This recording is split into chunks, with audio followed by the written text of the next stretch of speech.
Para dito. Sabi niya po, di ba may nasabi po kasi si Father Francis na tradition. Sabi niya kung lahat pa ng tradition o sa denominasyon ay puro mali. Sabi ni Father dito, galos sa Pentecostal. Tapos, yung mga kabataan daw doon, kapag may gagawa silang mali, nagtatago sila para nahihiya sila. Parang ayaw na pumunta doon sa church. Ganun dito yung isang magulang. Kapag may kasalanan silang nagagawa, parang ayaw nilang humarap doon sa mga tao sa loob ng church. Kung sino nga daw, yung tanong ni Father dito, kung sino nga daw yung may pagkukulang doon, yung bata pa daw yung magulang. Tapos yung sagot ni Father Francis,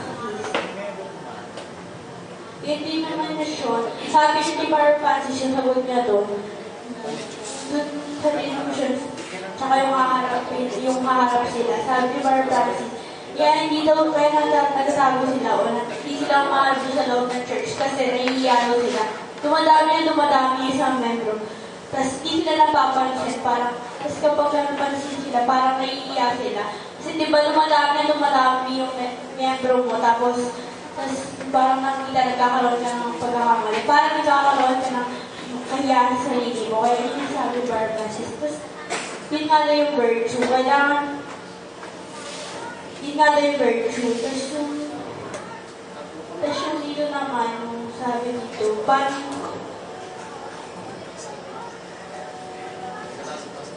yung kay Father George, yung sabi niya dito, may tanong siya. Yung tanong niya, paano daw yung may pilitan pa daw yung pag-LCM o wala. Tapos sabi ni Father Francis, and then after daw yun. Pagka di ba yung isang tao, kapag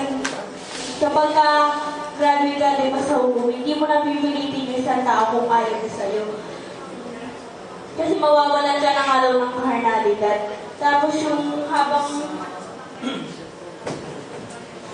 sabi dito, yung pagka may nililigaw nga daw sa isang kabataan, kailangan nga daw ipasalbihin niya sa ulo.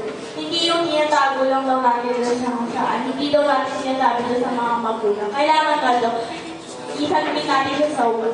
Habang nasa liwanag ka pa, habang wala ka pa sa mature Berean, kailangan salbihin mo. Kasi nga diba, pag-ating araw na magkakaanak kayo, doon yung saan ang kailangan kung saan kayo nagkakaroon.